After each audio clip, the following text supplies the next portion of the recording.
Okay, so in the interest of saving a little money and not wasting any extra time, I've done some consulting with the plumber, Zach, at Vintage Trailer Supply. They're super awesome. We'll do a setup, like little 30-minute phone meetings where you can ask them all kinds of fun questions and stuff like that. And since I'm new to plumbing, new to, not, you know, the full, like, start to finish plumbing, I wanted to make sure I was doing everything correctly. So I'm going composting on the toilet, like I've said a couple times.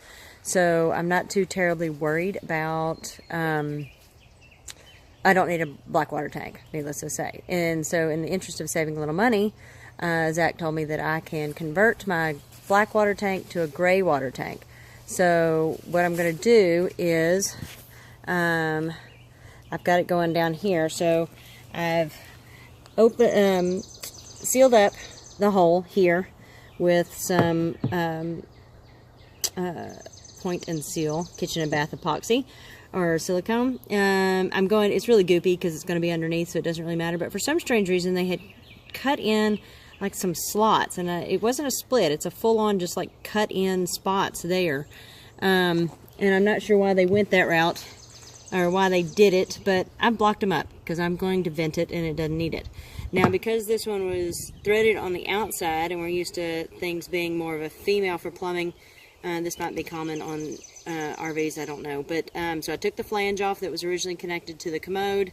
And the guys at the plumbing supply in town came up with this for me to plug it because of either needing to order a 3-inch cap or one of these little puppies, which was $2. I think it's $3 after tax, which is awesome. Should take care of it. So this goes down in the hole, and you tighten this to make it expand. I'll seal around it, and then this should keep me flush enough under the subfloor. If not, we'll make some adjustments to make that work and go from there. It's going to be a little tricky to get this sucker in because it is a tight fit, so I'm going to set up a different camera. Okay, so I've got the rubber ring. It's just got a screw with a, I guess a flange or I guess kind of a washer on the bottom, and you just screw it, which will make the inside expand. So I'm going to get this down in there, loosen it up real good. We'll see how this goes. May take some shoving. Little hammer action, I'm sure. Silicone is still soft on the outside, and of course it wants to jump around on me. So anyway, so instead of you having to watch me shove this thing in here, I'm going to oh, wait, there it goes. May not have to be that obnoxious of watching. Anyway, I'm going to keep shoving this thing in there, and I'll show you what I do when I get tightened up. Thanks! Okay, so I got it in. I just shoved back and forth, wiggle, wiggle. Really didn't take that much time, but I didn't know. So just wiggle back and forth. Had to use the back edge of these scissors just to kind of get one little edge started. So now I'll just screw it down. I have to get some tension on it with, since I loosened it up pretty good. I'm just screwing the screw. And then now that it's got some tension, I'll start twisting that wing nut until it can't go no more. So I want to make sure this is going to be just the gray water tank. This one I think is like 19 gallons is what we estimated that it was based on the one Vintage Supply had that matched it. So that's what we're guessing this one is. I'm adding a second gray water tank, a 21 gallon that's still going to go into the floorboards or in between the frame that's going to run off the sink. So that's what I've got there. That looks like that is finger tight. That's about as good as that's going to get. And if I need to, I can notch out the wood just a little bit to make that fit. But otherwise, that should fit nice and flush.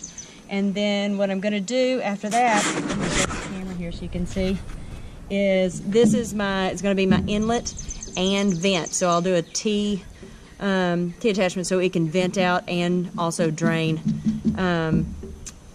The gray water can drain in. That's pretty common stuff for everybody that's an RVer, so you're used to that. But yeah, so this will be my connection for my sink and my shower in the bathroom. And then of course the outlet is here, and I believe I may have to get a new outlet for that, and then of course the wires, I guess, for the sensor will have to get reconnected and stuff. But that's how I am making use of my existing black water tank.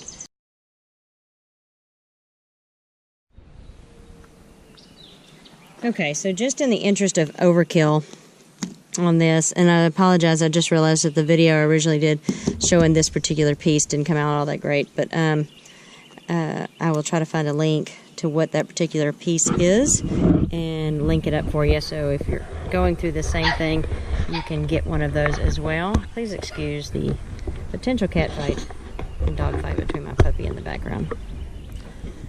So in the interest of overkill, I've cut some little strips of Flex Seal, as you can see, some of that tape, because that stuff works really pretty good.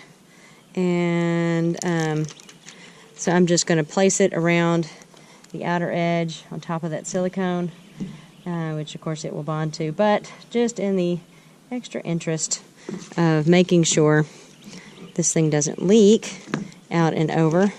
When you go through and do all the work it takes to clean up all of the previous water damage that is done over the years on these babies, the last thing you want to do is give it the option to create some more. So that's going to go down like that. I'll go all the way around with these pieces, and this puppy should be nice and sealed up. Thank you much.